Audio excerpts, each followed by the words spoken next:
नमस्कार दोस्तों, आपका स्वागत है। आज मैं आपको अमावस्या और पूर्णिमा दो बहनों की कहानी सुना रहे हैं। मित्रों, किसी समृद्ध राज्य में राजा धर्मपाल और रानी लीलावती राज करते थे। उनके दो पुत्र, जिनके नाम वीरेंद्र और शौर्य थे, तथा उनकी दो पुत्रियां थीं। एक बेटी का नाम अमावस्या था और दूसरी का नाम पूर्णिमा। पूर्णिमा, जिसका मुख चंद्रमा जैसा दिव्य था, वह सुबह से संध्या तक मंदिर में भगवान शिव की आराधना करती, गरीबों को भोजन देती, तुलसी को जल चढ़ाती, अपने माता पिता की सेवा करती थी। पूर्णिमा बहुत ही धार्मिक प्रवृत्ति की थी। वह हमेशा पूजा पाठ किया करती, गरीबों की सेवा करती और घर का सारा और सभी प्रकार का काम भी करती थी। लेकिन वहीं दूसरी ओर अमावस्या, जिसे राजसी ठाठ पसंद थे, वह दिन भर श्रृंगार करती, नौकरों पर चिल्लाती, पूजा को व्यर्थ का कर्म कहती। अमावस्या को पूजा पाठ में कोई रुचि नहीं थी। वह न तो पूजा करती थी और न ही कोई काम करती थी। लेकिन दोनों बहनें एक दूसरे को बहुत प्यार करती थीं, क्योंकि पूर्णिमा का स्वभाव बहुत ही अच्छा था। हालांकि राजा रानी का व्यवहार पूर्णिमा के प्रति अच्छा नहीं था। वे अमावस्या और अपने दोनों पुत्रों को ज्यादा प्यार करते थे। धीरे धीरे समय बीतता गया और राजा रानी के बच्चे बड़े हो गए। फिर एक दिन की बात है, राजा ने अपने बेटों का विवाह कर दिया और अब बेटियों की शादी की बारी आई। तब सभी ने राजा से कहा, अब इनका विवाह कर दीजिए। तब राजा ने कहा, हाँ, विवाह तो करना ही है। तब रानी ने राजा से कहा, महाराज, पूर्णिमा तो साधारण ब्राह्मण के योग्य है। इसे किसी गरीब के घर ब्याह दो। और हाँ, भूल से पूर्णिमा का विवाह किसी बड़े घर में मत करना, क्योंकि इसे तो भजन कीर्तन, पूजा पाठ और कहानियां सुनना पसंद है। अगर यह बड़े घर में गई तो यह सब नहीं कर पाएगी। इसलिए इसकी शादी किसी गरीब के घर में ही कर दीजिए। तब राजा साहब ने कहा, ठीक है। फिर से रानी ने कहा, महाराज, अमावस्या भी तो विवाह के योग्य है। अमावस्या तो एक राजकुमारी जैसी है। इसके लिए भी वर देखिए और दोनों बहनों का विवाह एक साथ कर दीजिए।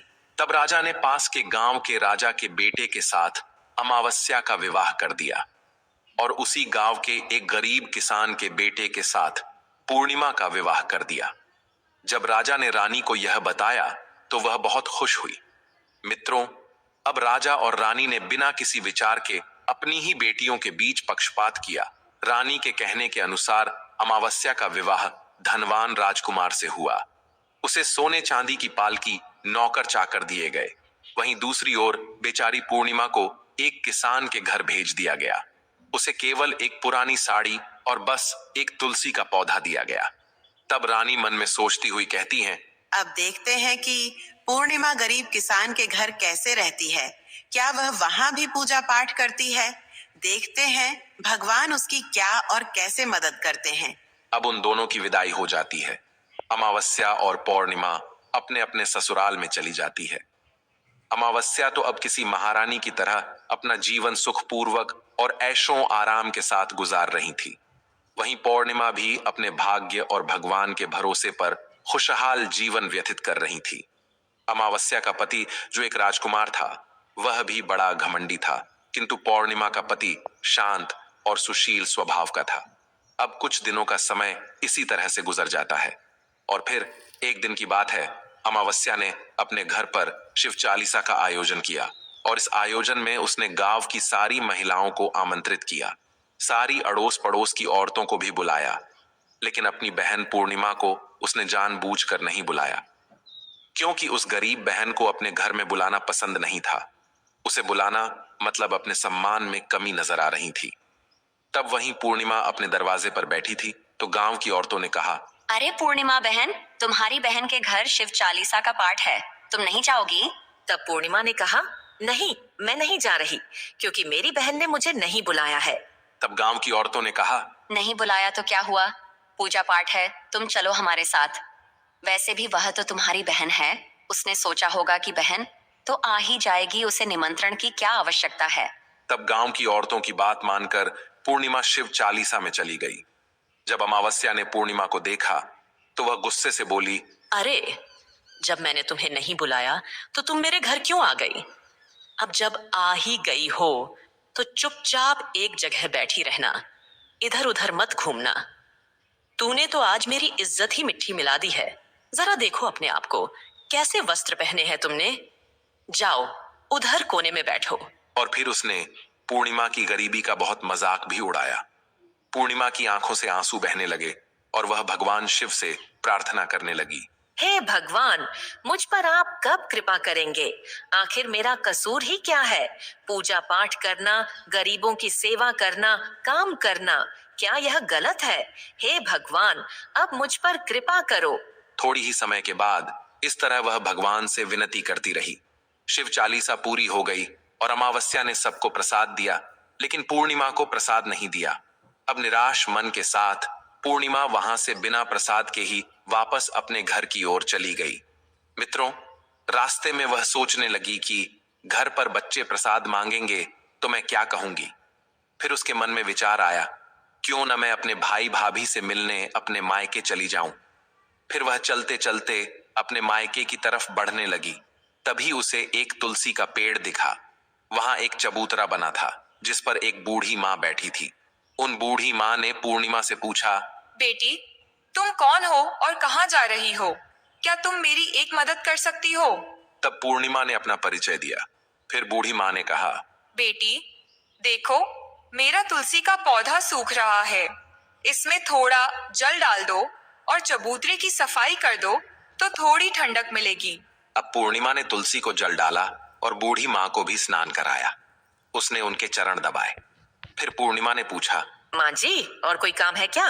तब प्रसन्न होकर बूढ़ी माँ ने कहा, नहीं बेटी, और कुछ नहीं। तुमने मेरी बहुत अच्छी सेवा की है। भगवान तुम्हारा भला करे। उन्होंने पूर्णिमा को खूब आशीर्वाद दिया और कहा, बेटी, जब तुम अपने मायके से लौटो तो मुझसे अवश्य मिलकर जाना। पूर्णिमा ने कहा, ठीक है माँ जी, और वह आगे बढ़ गई। फिर चलते चलते रास्ते में उसे एक शिव मंदिर मिला। वहां भी एक चबूतरा था जिस पर एक बूढ़े बाबा बैठे थे। वे कोई और नहीं, स्वयं भगवान शिव थे। लेकिन पूर्णिमा ने उन्हें पहचाना नहीं और उन बूढ़े बाबा ने कहा, बेटी, तुम कौन हो? कृपया मेरी एक सहायता करो, बड़ा पुण्य मिलेगा। पूर्णिमा ने अपना नाम बताया। तब बाबा ने कहा, बेटी, क्या तुम इस मंदिर की सफाई कर दोगी? ये बहुत गंदा हो गया है, और मेरे नहाने के लिए 2 बाल्टी पानी भर देना तो तुम्हारा बहुत एहसान होगा। मेरा शरीर थक चुका है, इसीलिए अब मैं कोई भी काम नहीं कर पा रहा हूँ। तब पूर्णिमा ने मंदिर की सफाई की, भगवान शिव की पूजा की और बाबा के लिए पानी भर दिया। फिर वह आगे बढ़ गई। फिर थोड़ा और आगे चलने पर उसे काली माँ का मंदिर मिला। काली माँ भी एक बूढ़ी माँ के रूप में वहां बैठी थी। काली माँ ने कहा, बेटी, तुम कौन हो? क्या तुम मेरी एक सहायता कर सकती हो? तब प्रसन्नता से पूर्णिमा ने अपना नाम बताया। तब बूढ़ी माँ ने कहा, बेटी, यहाँ सब लोग पूजा पाठ करके चले जाते हैं, लेकिन कोई मंदिर साफ नहीं करता। देखो, मंदिर कितना गंदा हो गया है, जरा इसकी सफाई कर दो। अब पूर्णिमा ने मंदिर की सफाई की, माँ का श्रृंगार किया और पूजा की। उसके बाद बूढ़ी माँ को स्नान कराया और उनके पैर दबाए। फिर उस माँ काली के रूप भेष में बैठी बूढ़ी माँ का आशीर्वाद लिया और वह आगे बढ़ गई। फिर आगे चलने के बाद थोड़ी ही दूर चलने पर एक नदी मिली। वहां भी एक बूढ़ी माँ बैठी थी, जो कोई और नहीं बल्कि स्वयं गंगा मैया थी। उन्होंने पूछा, बेटी, तुम कौन हो? कृपया मेरी सहायता करो। तब पूर्णिमा ने अपना नाम बताया। तब गंगा मैया ने कहा, बेटी, क्या तुम मेरी थोड़ी सेवा करोगी? तब पूर्णिमा ने गंगा मैया की भी सेवा की और आशीर्वाद लेकर आगे बढ़ गई। अंत में वह अपने मायके पहुंच गई। जब उसकी भाभियों ने उसे देखा तो बहुत खुश हुई। उन्होंने पूर्णिमा का स्वागत किया और कहा, वाह, क्या बात है बहन जी, आप बहुत दिनों बाद आई हो। तब पूर्णिमा ने कहा, हाँ भाभी, आज मन हुआ सभी को मिलने का तो चली आई। तब भाभियों के साथ मिलकर पूर्णिमा ने अपने मायके में भी सारे काम किए। उन सभी ने खुशी खुशी एक साथ भोजन किया और रात को अलग अलग विषयों पर बातें भी की। फिर अगली सुबह जब वह जाने को तैयार हुई तो भाभी ने उसे एक लाल साड़ी दी और कहा, इसे पहन लो और जल्दी जल्दी आया करो, बहुत दिनों बाद आई हो। तभी पूर्णिमा ने लाल साड़ी पहन ली और 16 श्रृंगार कर लिया और एक भाभियों ने एक थैला भरकर उसे सामान दे दिया। उसे लेकर पूर्णिमा घर से निकल गई। मित्रों, चलते चलते रास्ते में वही नदी मिली जहां गंगा मैया बैठी थी। उन्होंने कहा, बेटी, आ गई? अपने मायके से क्या लाई हो? पूर्णिमा ने थैला दिखाया और कहा। माँ जी, मेरे भाभीियों ने कुछ सामान दिया है। तब गंगा माँ ने भी एक थैला निकाला और उसे पूर्णिमा के हाथों में देते हुए गंगा मैया ने कहा, बेटी, यह लो मेरी और एक छोटी सी भेंट। यह बहुत भारी है, मैं इसे कहाँ रखूंगी? लेकिन याद रखना कि इसे रास्ते में मत खोलना, घर जाकर ही खोलना। तब पूर्णिमा ने कहा, ठीक है माँ जी, और वह आगे बढ़ गई। फिर थोड़ी ही देर के बाद वहीं काली माँ का मंदिर मिला। वहां भी बूढ़ी माँ ने पूर्णिमा को एक थैला दिया। अब उसके पास 3 थैले हो गए। फिर आगे बढ़ने पर वहीं शिव मंदिर मिला। वहां भगवान शिव ने भी उसे एक थैला दिया। अब 4 थैले हो गए। फिर चलते चलते वहीं तुलसी माँ मिली। उन्होंने भी एक थैला दिया। अब 5 थैले थे। जब पूर्णिमा अपने घर पहुंची तो उसने सभी थैले खोले। पहले थैले में खाने पीने की चीजें और कपड़े थे। दूसरे थैले में सोने चांदी के आभूषण थे। तीसरे थैले में धन संपत्ति थी। चौथे थैले में अनाज भरा हुआ था और 5वें में महंगे वस्त्र थे। अब पूर्णिमा के घर में किसी चीज की कमी नहीं थी। वह खुशी खुशी रहने लगी। फिर एक दिन पूर्णिमा ने सोचा कि क्यों न मैं शिव चालीसा का आयोजन करवाऊं, और उसने शिव चालीसा रखी और सबको बुलाया। वह न्योता देने के लिए अपनी बहन अमावस्या के घर भी गई। और फिर जब अमावस्या अपनी बहन के घर आई तो उसने घर पूर्णिमा में धन दौलत देखकर आश्चर्यचकित रह गई। उसने पूछा, अरे बहन, अचानक से तुम्हारे घर में इतना धन दौलत कैसे आ गया? तब शांत स्वर में प्रसन्नता से पूर्णिमा ने कहा, देखो बहन, जिस दिन तुमने चालीसा रखी थी तो मुझे नहीं बुलाया। फिर भी मैं बिना बुलाए तुम्हारे घर गई, लेकिन तुमने मुझे प्रसाद नहीं दिया। फिर मैं मायके गई और वहां से यह सब लेकर आई। अमावस्या ने कहा, अच्छा तो यह बात है, अब मैं भी जाऊंगी मायके। तुम भी मुझे डांटना और प्रसाद भी मत देना। तब पूर्णिमा ने कहा, अरे बहन, यह तो भगवान का प्रसाद है, मैं तो सबको दूंगी। लेकिन अमावस्या ने प्रसाद नहीं लिया और अपने घर जाकर बच्चों से कहकर मायके चली गई। अब चलते चलते रास्ते में वहीं तुलसी माँ मिली। जब उन्होंने अमावस्या को कहा, बेटी, यह चबूतरा साफ कर दो और तुलसी में पानी डाल दो। कृपया मेरी मदद करो। तब क्रोध में आकर अमावस्या ने कहा, ये बुढ़िया, मैंने इतनी महंगी साड़ी पहन रखी है, ये गंदी हो जाएगी, मैं कुछ नहीं करूंगी। फिर आगे चलकर भगवान शिव मिले तो उनसे भी उसने ऐसा ही कहा। काली माँ और गंगा मैया से भी उसने यही कहा। उसका अभद्र व्यवहार देखकर सभी देवी देवता रुष्ट हो गए। अब जब वह मायके पहुंची तो भाभियों ने उसे देखकर कहा, अरे महारानी, ये कहाँ से आ गई? इसे तो कुछ काम भी नहीं आता। बस आ गई अपना मुंह उठाकर मुफ्त में भोजन खाने के लिए। बिन बुलाए ही आती है, इसे कोई शर्म भी नहीं है। और तभी रात्रि में अमावस्या खाना खाकर सो गई। सुबह होने पर वह बोली, भाभी मैं जा रही हूं। भाभी ने कहा, ठीक है, जाओ महारानी जी। तब अमावस्या ने कहा, भाभी, पूर्णिमा को तो आपने थैला दिया, मुझे कुछ नहीं दिया। भाभी ने कहा, जो तुम्हारे घर थैला पहुंच जाएगा। तब अमावस्या चल दी। रास्ते में गंगा मैया, काली माँ, भगवान शिव और तुलसी माँ सभी ने उसे थैले दिए। लेकिन जब वह घर पहुंची और थैले खोले तो एक में मिट्टी, दूसरे में पत्थर और तीसरे में सांप बिच्छू निकले। अमावस्या ने अपना सिर पीट लिया और कहा, हे भगवान, मुझे मायके में भी कुछ नहीं मिला और यहाँ भी कुछ नहीं मिला। फिर वह दौड़कर पूर्णिमा के पास गई और बोली, तुझे इतना सब कुछ मिला, मुझे कुछ भी नहीं।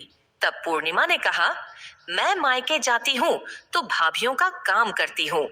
तुमने तो कभी भाभियों की मदद नहीं की। तुमने गंगा मैया, शिवजी, काली माँ और तुलसी माँ सभी को ठुकरा दिया। इसलिए भगवान ने तुम्हें कुछ नहीं दिया और उनका अपमान किया।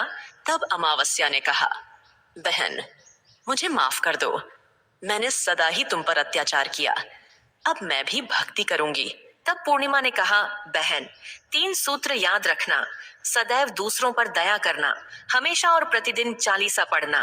तीसरी बात, 108 बार ओम नमः शिवाय का जाप करना। इससे अब तुम्हारे सारे दुख दूर हो जाएंगे। घर आए लोगों की सेवा भी करना। अरे बहन, भगवान ने जो 3 सूत्र दिए हैं उन्हें प्रसाद के रूप में स्वीकार कर लेना और हृदय में बसा लेना।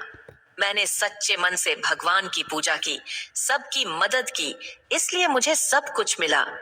तुम्हारे पास जो भी था वह तुम्हारे अहंकार के कारण खत्म हो गया। अब अमावस्या अपने घर गई और पूजा पाठ करने लगी। वह भगवान शिव से माफी मांगने लगी और धीरे धीरे उसकी भी परिस्थिति बदलने लगी। तो मित्रों, जय हो भगवान शिव की। अगर आपको यह वीडियो पसंद आया हो तो कमेंट बॉक्स में कमेंट करके जरूर बताइए। साथ ही इस वीडियो को ज्यादा से ज्यादा शेयर कीजिए और कमेंट में सच्ची श्रद्धा से ओम नमः शिवाय जरूर लिखें। आप सभी का धन्यवाद।